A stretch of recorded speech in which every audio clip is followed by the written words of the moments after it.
இன்னையோட மார்க்கெட் பொறுத்த வரைக்கும் ஓப்பனிங்கே கேப் அப்ல இருந்துச்சு. பெரிய லெவலில் மேலே போக ட்ரை பண்ணாலுமே பெரிய லெவலில் மேலே போக முடியல அப்படின்னு சொல்லலாம். நிஃப்டியை பொறுத்தவரை ஒரு ஸ்ட்ரகிளோட மேலே போயிருந்தது. பட் பேங்க் நிஃப்டியை பொறுத்த வரைக்கும் நல்லாவே மேலே போயிருந்துச்சு. பட் இருந்தாலுமே நிஃப்டி அண்ட் பேங்க் நிஃப்டி ரெண்டுமே மார்க்கெட் முடியும் போது பெரிய லெவலில் கீழே இறங்கி நெகட்டிவ்ல முடிச்சிருக்காங்க. எனிவே இந்த மார்க்கெட் ஃபர்தரா எப்படி இருக்கும் அப்படிங்கிறதையும் நாளைக்கான நிஃப்டி பேங்க் நிஃப்டிக்கான டெக்னிக்கல் வியூ என்ன அப்படிங்கிறதையும் நம்ம ட்ரேட் மெத்தட்ல அனலைஸ் பண்ணி பார்த்துடலாம். நீங்கள் இன்னைக்கு எவ்வளோ ப்ராஃபிட் பண்ணீங்க, உங்களோட பொசிஷன் என்ன அப்படிங்கிறத கமெண்ட் செக்ஷனில் கமெண்ட் பண்ணுங்க. Hello everyone, this is Jagadeeswaran, founder of trade emperor.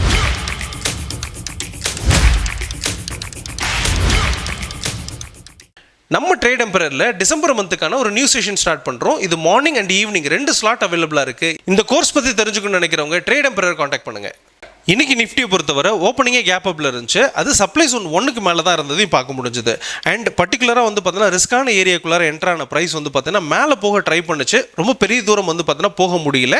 Again பார்த்தீங்கன்னா கீழே வந்த ப்ரைஸ் இந்த சப்ளை ஜோன் 1 பிரேக் பண்ணிட்டு அகைன் பார்த்தீங்கன்னா இந்த டிமாண்ட் ஜோன் 1 பிரேக் பண்ண முடியாமல் ஒரு சைட்வேஸ் அப்படிங்கிறது கொடுக்க ஆரம்பிச்சாங்க. ஆஃப்டர்நூன் 2 o'clock எல்லாமே பார்த்தீங்கன்னா திரும்பவும் டிமாண்ட் ஜோன் 1 பிரேக் பண்ணது. 3 o'clock எல்லாமே பார்த்தீங்கன்னா ஒரு பெரிய ஸ்டீப் ஃபாலோ கொடுத்து அங்கிருந்து பார்த்தீங்கன்னா 25,943 இந்த ரேஞ்சில் முடிச்சிருக்கிறதையும் பார்க்குறோம். இதை பொறுத்த வரைக்கும் நம்ம என்ன சொல்லியிருந்தோம்னா, மார்க்கெட் பார்த்தீங்கன்னா டிமாண்ட் ஜோன் 2 பிரேக் பண்ணுச்சுன்னா கீழே போயிடும் அப்படிங்கிறதும், சப்ளை ஜோன் 2 பிரேக் பண்ணுச்சுன்னா மேலே போயிடும் அப்படிங்கிறதும் ஓவரால் வியூவாக இருக்குது அப்படிங்கிறதையும் புரிஞ்சுக்கணும். மார்க்கெட் முடியும் போது டிமாண்ட் ஜோன் 2 பிரேக் பண்ணி முடிச்சிருக்காங்க. அண்ட் இது ஃபர்தராக கீழே போக போதா அல்லது இதுலேருந்து ஏதாவது சேஞ்சஸ் இருக்கா அப்படிங்கிறதா நம்ம ட்ரேட் எம்பரர் மெத்தடில் அனலைஸ் பண்ணி பார்க்க போகிறோம். அது எப்படி இருக்குன்றதை பார்த்துடலாம். நம்ம கொடுக்கக்கூடிய வியூ நம்ம ட்ரேட் எம்பரர் மெத்தட் எந்த அளவுக்கு அக்யூரேட்டா இருக்கு அப்படிங்கறத ப்ரூவ் பண்றதுக்காக தான். இதை பார்த்துட்டு யாரும் ட்ரேட் பண்ண வேண்டாம். அப்படி ட்ரேட் பண்றதுனா ப்ராப்பரா லேர்ன் பண்ணிட்டு ட்ரேட் எடுங்க. நிஃப்டியோட டெக்னிக்கல் வியூ பொறுத்த வரைக்கும் இப்போ இருக்கக்கூடிய ப்ரைஸ் அப்படிங்கிறது டிமாண்ட் ஜோன் 1க்கு கீழே இருக்காங்க. பட் சஸ்டெயின் ஆகாமல் இருக்காங்க. ஸோ அப்போ கீழே வந்துருச்சு, சஸ்டெயின் ஆயிடுச்சு அப்படின்னு நம்ம எடுக்க முடியாது. நம்ம as per the trade emperor method இதோட டைம் ஃப்ரேம் அப்படிங்கிறது பார்க்க வேண்டியது இருக்குது. அதனால இது சஸ்டெயின் ஆகலை அப்படிங்கிறத இந்த இடத்துல கன்க்ளூட் பண்ணலாம்.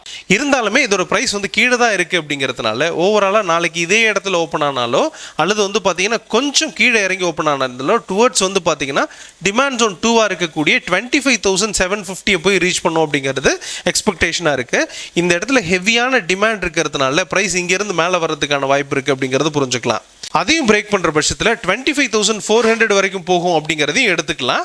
பட் நாளைய பொறுத்தவரை பார்த்தீங்கன்னா ஒரு சின்ன கேப் டவுன் கூட இருக்கிறதுக்கான வாய்ப்பு இருக்குது. அது நியர் டிமாண்ட் ஜோன் கிட்ட அதாவது டிமாண்ட் ஜோன் 2 கிட்ட இருந்து ஓப்பன் ஆகிறதுக்கான வாய்ப்புகள் கூட இருக்குது அப்படிங்கிறதையும் புரிஞ்சுக்கலாம். அப்படின்னும் போது ப்ரைஸ் பார்த்தீங்கன்னா மேலே போகிறதுக்கான வாய்ப்பு இருக்குது அப்படிங்கிறதையும் புரிஞ்சுக்கலாம். ஓவராலாக இப்போ இருக்கக்கூடிய ப்ரைஸ் அப்படிங்கிறது கீழே போகும் அப்படிங்கிற இந்த வியூ எடுத்துக்கலாம். சப்போஸ் நாளைக்கு மார்க்கெட் பார்த்தீங்கன்னா உங்களுக்கு டிமாண்ட் ஜோன் 1க்கு மேலே ஓப்பன் பண்ணிட்டாங்க. அன்எக்ஸ்பெக்டடாக டிமாண்ட் ஜோன் 1க்கு மேலே தான் செட்டிலே ஆகிறாங்க அல்லது ஓப்பனே ஆகிறாங்கன்னு வச்சுக்கலாம். ப்ரைஸ் மேலே போகிறதுக்கான வாய்ப்பு ரொம்பவே அதிகம். பிகாஸ் பார்த்தீங்கன்னா சஸ்டெயின் ஆகாமல் மேலே நிற்கிறதுக்கான சான்ஸும் அதிகம்னு சொல்லலாம். ஸோ அப்படின்னும் போது இமீடியட்டாக மேலே போகிறதுக்கு ட்ரை பண்ணும். பட் அங்கேயும் பார்த்தீங்கன்னா உங்களுக்கு சப்ளை ஜோன் இருக்கிறதுனால இந்த இடத்துல பார்த்தீங்கன்னா ப்ரைஸ் கீழே இறங்கிறதுக்கான வாய்ப்பு இருக்குது அப்படின்னு சொல்லி புரிஞ்சுக்கலாம். சப்போஸ் இந்த சப்ளை ஜோன் 1க்கு மேலே இருக்கிற பட்சத்தில் ப்ரைஸ் மேலே போகிறதுக்கு ட்ரை பண்ணும்.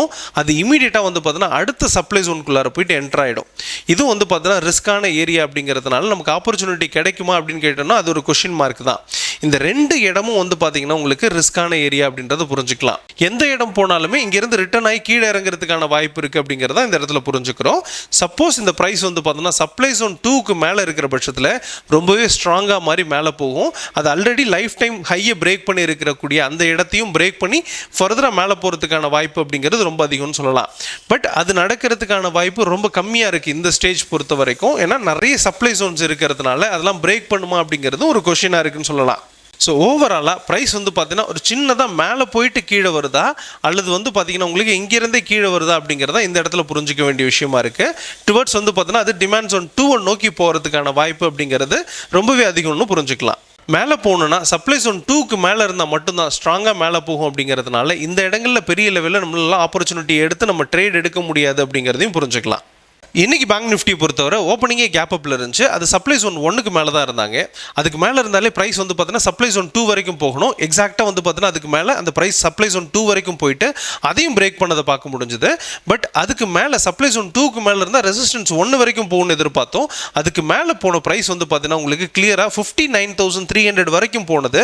பெரிய லெவலில் மேலே போக முடியாமல் நிஃப்டியோடவே பார்த்தீங்கன்னா ப்ரைஸ் கீழே இறங்குனது பார்க்க முடிஞ்சுது.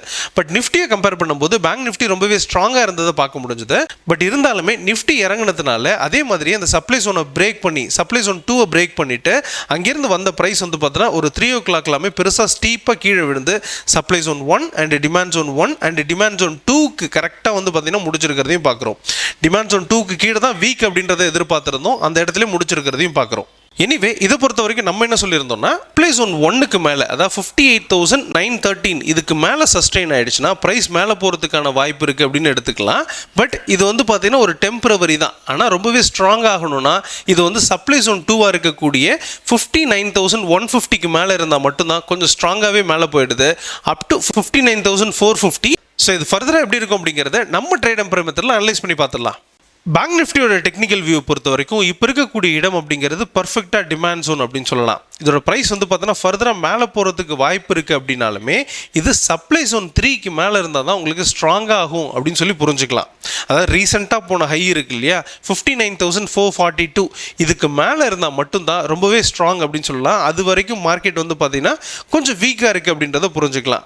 அப்படின்னும் போது இந்த ப்ரைஸ் என்ன ஆகலாம் அப்படின்னா சின்னதாக ஒரு கரெக்ஷனை கொடுத்து அப் டு வந்து பார்த்தீங்கன்னா உங்களுக்கு சப்ளை ஜோன் 1 அதாவது 58,970 980 இந்த ரேஞ்சில் போயிட்டு கீழே வர்றதுக்கான வாய்ப்பு இருக்குது அப்படின்றதும் ப்ரைஸ் வந்து பார்த்தீங்கன்னா ஃபர்தராக டிமாண்ட் ஜோன் 3 வரைக்கும் போகலாம் அப்படிங்கிறது எக்ஸ்பெக்டேஷன். இந்த இடத்துல கொஞ்சம் ஹை டிமாண்ட் இருக்கிறதுனால இந்த ப்ரைஸ் இதை பிரேக் பண்ணாமல் போகிறதுக்கு கூட வாய்ப்பு இருக்குது அப்படின்னு சொல்லலாம். திரும்பவும் வந்து பார்த்தீங்கன்னா இங்கிருந்தே மேலே போகிறதுக்கு வாய்ப்பு இருக்குது அப்படின்றதையும் புரிஞ்சுக்கலாம். சப்போஸ் டிமாண்ட் ஜோன் 1 பிரேக் பண்ணுச்சுன்னா ஃபர்தராக கீழே இறங்கும் அப்படிங்கிறதையும் புரிஞ்சுக்கலாம். அப்போ ப்ரைஸ் வந்துட்டு இங்கிருந்து மேலே போயிட்டு சப்ளை ஜோன் 1லேருந்து கீழே வரலாம், அல்லது டிமாண்ட் ஜோனை இமீடியட்டாக பிரேக் பண்ணி டிமாண்ட் ஜோன் 2 வரைக்கும் போகலாம் அப்படிங்கிறது எக்ஸ்பெக்டேஷனாக இருக்குது. சப்போஸ் மார்க்கெட் வந்துட்டு சப்ளை ஜோன் 1 பிரேக் பண்ணுற பட்சத்தில், அதாவது 58,980 இதை பிரேக் பண்ணுற பட்சத்தில் ப்ரைஸ் மேலே போகிறதுக்கான சான்ஸ் எடுக்கும். அது வந்து பார்த்தீங்கன்னா சப்ளை ஜோன் 2 வரைக்கும் போகலாம், அண்ட் அதையும் பிரேக் பண்ணுற பட்சத்தில் சப்ளை ஜோன் 3 வரைக்கும் போகலான்றது எக்ஸ்பெக்டேஷனாக இருக்குது. இது ரெண்டுமே கொஞ்சம் ரிஸ்கான ஏரியாஸ் அப்படிங்கிறதுனால இது வந்து பார்த்தீங்கன்னா உங்களுக்கு ஆப்பர்ச்சுனிட்டி கம்மியாக தான் கொடுக்கும் அப்படின்றத புரிஞ்சுக்கலாம். சப்போஸ் ப்ரைஸ் இதை பிரேக் பண்ணுற பட்சத்தில் கீழே போகும் அப்படிங்கிறதுனால அந்த டைரக்ஷன் மட்டும் கான்சன்ட்ரேட் பண்ணலாம். அதர்வைஸ் ஸ்டாக் பேஸ்ட் ஆக்ஷன்ஸ் அப்படிங்கிறது யூஸ் பண்ணுறது ஒரு நல்ல டெசிஷனாக இருக்கும். இப்போதைக்கு நிஃப்டி அண்ட் பேங்க் நிஃப்டி ரெண்டுமே அவாய்ட் பண்ணிட்டு ஸ்டாக் பேஸ்ட் ஆக்ஷன்ஸ் போகிறது அப்படிங்கிறது ஒரு நல்ல டெசிஷனாக இருக்கும் அப்படிங்கிறதையும் புரிஞ்சுக்கலாம். ஸோ ஓவராலாக டிமாண்ட் ஜோன் 1க்கு கீழே இருந்ததுன்னா வெரி வீக் அப்படின்றதும், சப்போஸ் சப்ளை ஜோன் 1க்கு மேலே இருக்கிற பட்சத்தில் ரிஸ்கான ஜோனுக்குள்ளார என்டர் ஆகுது அப்படின்னாலுமே அதில் ஒரு சின்ன ஆப்பர்ச்சுனிட்டி கிடைக்கும் அப்படிங்கிறதையும் புரிஞ்சுக்கலாம். இதை பொறுத்த வரைக்கும் நம்ம ட்ரேட் எம்பரர் மெத்தட் எந்த அளவுக்கு அக்யூரஸியாக இருக்குது அப்படிங்கிறத ப்ரூவ் பண்ணுறதுக்காக தான் இதை பார்த்துட்டு கால்ஸாவோ ரெக்கமெண்டேஷன்ஸாவோ எடுத்து நீங்கள் ட்ரேட் பண்ணக்கூடாது அப்படிங்கிறத காஷனாக சொல்லிக்கிறேன். அப்படி பார்த்து ட்ரேட் பண்ணுற பட்சத்தில் உங்களுக்கு பெரிய லெவலில் லாஸ் வர்றதுக்கான வாய்ப்பு இருக்குது அப்படிங்கிறதையும் புரிஞ்சுக்கணும்.